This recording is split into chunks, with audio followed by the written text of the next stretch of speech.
Hello everyone. तो जैसा कि लास्ट पार्ट में हम लोगों ने देखा था कि दाई हुआबिन की फाइट एक golden flying lion soul beast से होती है, जिसे उसने हरा तो दिया था, लेकिन साथ ही साथ ज्यादा पॉइंट्स पाने के चक्कर में दाई हुआबिन ने उस सोल बीस्ट को बड़ी बेरहमी से मार डाला था, जिस पर उसे 145 पॉइंट्स मिलते हैं। उसके बाद यूहा अरीना में आता है क्योंकि अगला मैच उसी का था। फिर उसके सामने बहुत ही खतरनाक फायर लायन सोल बीस्ट आता है, लेकिन उसे हराने के लिए यूहा अपना एक भी अटैक यूज नहीं करता क्योंकि वो सोल बीस्ट तो यूहा की ऑरा से ही घबरा गया था। यूहा के पास उस सोल बीस्ट को मारने का मौका था, लेकिन वो दाई हुआबिन जैसा बेरहम नहीं है, जिसके बाद वो उस सोल बीस्ट को जिंदा छोड़ देता है और वो सोल बीस्ट दुम दबाकर वहाँ से भाग जाता है। तो नेक्स्ट पार्ट यहीं से शुरू होता है। अब हम यूहा को देखते हैं जो कि स्वैग के साथ वहाँ पर खड़ा हुआ था। यूहा को देखकर दाई हुआबिन अपने मन में सोचता है, इसने तो बिना किसी अटैक के ही उस फायर लायन सोल बीस्ट को यहाँ से भगा दिया। आखिर यूहा की ये सोल रिंग है क्या? उसके बाद हम यूहा की सोल सी में एम्पर बिंग को देखते हैं जो कि तियानमिंग के जैसे एक क्यूट फॉर्म में आ जाती है। उसके बाद हम तियानमिंग को देखते हैं जो कि एम्पर बिंग से प्यारी प्यारी बातें करने लगता है,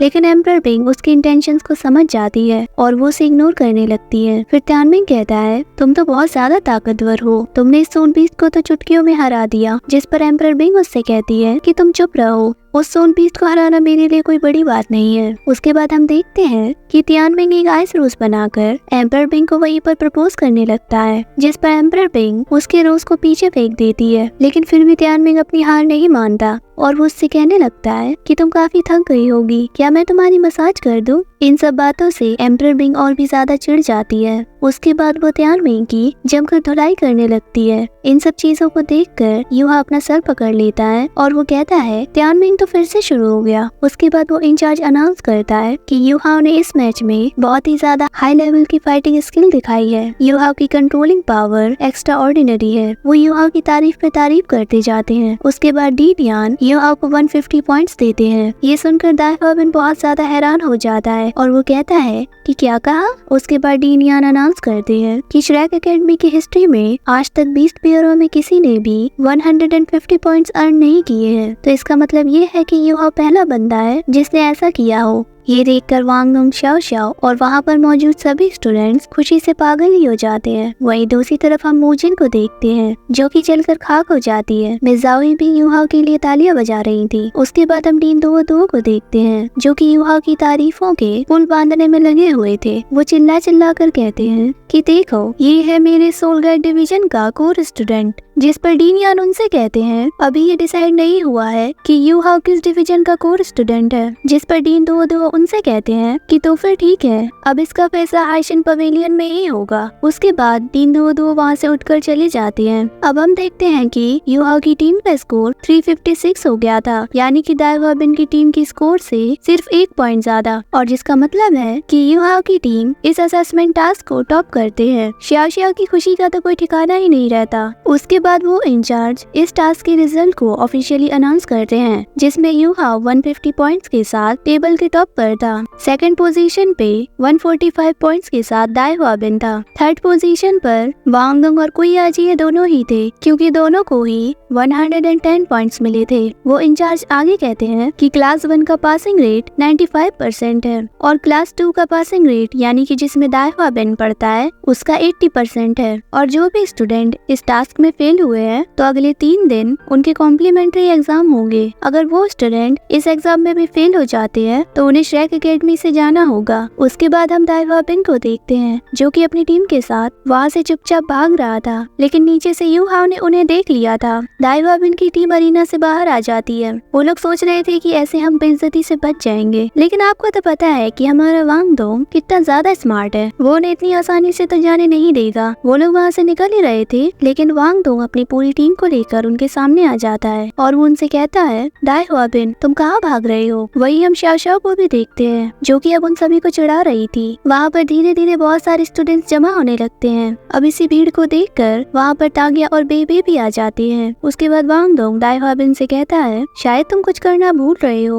उसके बाद हम देखते हैं कि ज़ोलू दाई ह्वाबिन को वहाँ से चलने को कहती है, जिस पर दाई ह्वाबिन उसे चुप कराते हुए कहता है कि मैंने ही इस बेड को लगाया था और मैं अपना प्रॉमिस पूरा करूंगा। चलो इस लड़की में कुछ तो शर्म है। उसके बाद हम देखते हैं कि दाई ह्वाबिन बहुत ही मुश्किलों के साथ युहा के सामने अपने घुटनों पर बैठता है। उसे ऐसे करते देखकर वहाँ पर सब हैरान हो जाते हैं। तांग्या और बेबी को भी ये सब देखकर विश्वास नहीं हो रहा था। उसके बाद दाई ह्वाबिन अपना सर झुकाकर युहा से कहता है मुझे माफ कर दो, मैं गलत था। गाइस मुझे ये एक्सप्लेन करते हुए इतनी ज्यादा खुशी हो रही है कि मैं बता नहीं सकती। मुझे याद आ रहा है कि इसी लड़के ने युहा और उसकी माँ के साथ कितना ज्यादा बुरा किया था और आज ये बदतमीज लड़का युहा के सामने घुटनों पर बैठकर माफी मांग रहा है। अब दाई ह्वाबिन को ऐसा करते हुए देखकर ज़ोलू और कुयाजियो को बहुत ज्यादा गुस्सा आ रहा था। उसके बाद दाई ह्वाबिन और उसकी टीम वहाँ से मुंह छुपाकर भागने लगते हैं। अब इतनी ज्यादा बेइज्जती के बाद हर कोई ऐसा ही करेगा ना। उसके बाद हम युहा को देखते हैं जो कि अपने मन में कह रहा था कि मम्मा क्या आपने सुना, दाई ह्वाबिन ने मान लिया कि वो गलत था, लेकिन ये तो बस शुरुआत है। आपने इतने सालों में जो कुछ भी सहा है मैं उन सभी चीजों का बदला लूंगा। उसके बाद युहा अपनी माँ को देखता है। उसके बाद हम फिर से दाई ह्वाबिन और उसकी टीम को देखते हैं जहाँ पर दाई ह्वाबिन गुस्से से बिल्कुल बौखला गया था। उसके बाद ज़ोलू उससे पूछती है दाई ह्वाबिन क्या तुम ठीक हो? अरे पागल, इतनी ज्यादा बेइज्जती के बाद कोई कैसे ठीक रह सकता है। उसके बाद दाई ह्वाबिन उससे कहता है कि मेरे लिए टीचर से परमिशन ले लेना, मैं एकेडमी से कुछ दिनों के लिए दूर जा रहा हूँ। जिस पर ज़ोलू उससे पूछती है या फिर तुम कहाँ जा रहे हो? जिस पर दाई ह्वाबिन उसे गुस्से से कहता है इससे तुम्हें कोई मतलब नहीं। इतना कहकर वो वहाँ से चला जाता है। उसके बाद सीन शिफ्ट होता है और हम हाइशन आइलैंड को देखते हैं जहाँ पर डीन दुओ ने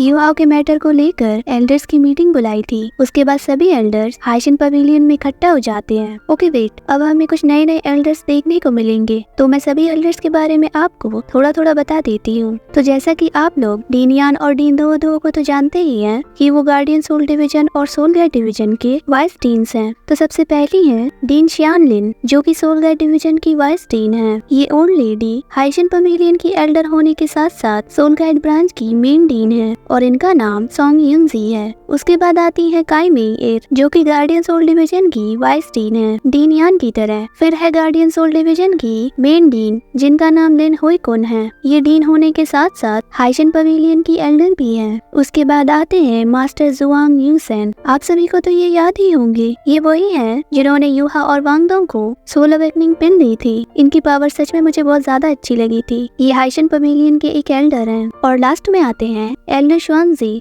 वहाँ पर एक और एल्डर होते हैं जिसको फिलहाल के लिए हमें नहीं दिखाया जाता, लेकिन वो सेंटर चेयर पर बैठे हुए थे तो लगता है कि वही सबसे इम्पोर्टेंट पर्सन है। तो अब इन सभी की मीटिंग स्टार्ट होती है। उसके बाद डीन यान खड़े होते हैं और वो कहते हैं कि मैंने ये मीटिंग डीन दुओ के साथ इसलिए बुलाई है क्योंकि मुझे लगता है कि इनकी एक गलती हमारी स्टैक एकेडमी के फ्यूचर को बर्बाद कर सकती है। अब उनकी ये बात वाइस डीन शियानलिन को बिल्कुल पसंद नहीं आती और वो डीन यान से कहती है कि डीन यान तुम इन सब बातों से हमें डराने की कोशिश तो बिल्कुल भी मत करो और सीधा पॉइंट पर आओ। जियानली आगे कहती है कि आपने युहा को हमारी सोल गाइड ब्रांच को सौंपने का वादा किया था, तो अब आप अपनी बात से मुकर कैसे सकते हैं। जिस पर उनकी मेन डीन सोंग युनजी उसे शांत रहने को कहती है और वो कहती है कि मिस्टर यान आप अपनी बात पूरी करिए। उसके बाद डीन यान कहते हैं कि हाँ मैंने ये वादा किया था, लेकिन उस वक्त मुझे ये पता नहीं था कि युहा के पास 2 गार्डियन सोल्स हैं और साथ ही वो दोनों गार्डियन सोल एक्सट्रीम एट्रीब्यूट वाली गार्डियन सोल है। ये सुनते ही वहाँ पर सभी एल्डर्स बहुत ज्यादा हैरान हो जाते हैं। अब मैं आपको बताना चाहती हूँ कि इतने ज्यादा पावरफुल एल्डर्स अगर किसी बात को सुनकर हैरान हो रहे हैं तो आप ये अंदाजा लगा ही सकते हैं कि युहा की पावर्स कितनी ज्यादा हाई लेवल की हैं। वही हम एल्डर शुआनजी को देखते हैं जो कि कह रहे थे कि क्या सच में उस लड़के के पास एक्सट्रीम एट्रीब्यूट है। अच्छा आप सभी को याद होगा कि एल्डर शुआनजी फ्रेशमैन एग्जाम को देखने के लिए आए थे जहाँ पर उन्होंने पहली बार युहा को देखा था, लेकिन तब युहा बहुत ज्यादा वीक था, इसीलिए वो उसकी एबिलिटीज को अच्छे से परख नहीं पाए। उसके बाद डीन यान कहते हैं कि युहा के पास जो एक्सट्रीम एट्रीब्यूट है उसको अच्छे से ट्रेन करने का एक्सपीरियंस सिर्फ और सिर्फ हमारे गार्डियन सोल डिवीजन के पास ही है और ऐसा हमारी गार्डियन सोल डिवीजन की वाइस डीन सिर्फ काई मेई एर ही कर सकती है क्योंकि इनके अंदर ही वो पोटेंशियल है। उनकी बातों को सुनने के बाद तुरंत मिस शियानली कहती है कि अच्छा ऐसी बात है तो तुमने युहा को फ्रेशमैन एग्जाम को जीतने के बाद भी उसे अपने डिवीजन का कोर स्टूडेंट क्यों नहीं बनाया। ये सुनते ही डीन दुओ की हंसी निकल जाती है क्योंकि उन्हें पता है कि मिस शियानली अकेले ही काफी है, उन्हें ज्यादा कुछ करने की जरूरत है नहीं। मिस शियानली आगे कहती है तुम तो युहा के पोटेंशियल को अच्छे से समझ भी नहीं पाए, तो तुम फ्यूचर में उसे ट्रेन कैसे करोगे? वैसे में शियानली की बात तो सही है। उसके बाद डीन दुओ खड़े होते हैं और वो कहते हैं कि मैं आप सभी को बताना चाहता हूँ कि युहा सिर्फ 8 महीने के अंदर ही लेवल 2 का सोल गाइड मास्टर भी बन गया है। उस लड़की की इम्प्रूवमेंट ने हमारे सोल गाइड डिवीजन में एक नई हिस्ट्री भी बना दी है। इसीलिए मैंने और फैनियो ने पहले ही सारी स्ट्रेटेजीज बना के रखी है। उसके बाद गार्डियन सोल डिवीजन की मेन डीन कहती है, तुमने कोई सी भी स्ट्रेटेजीज बना के रखी हो, इससे कोई भी फर्क नहीं पड़ता। हम इतने ज्यादा टैलेंटेड बच्चे को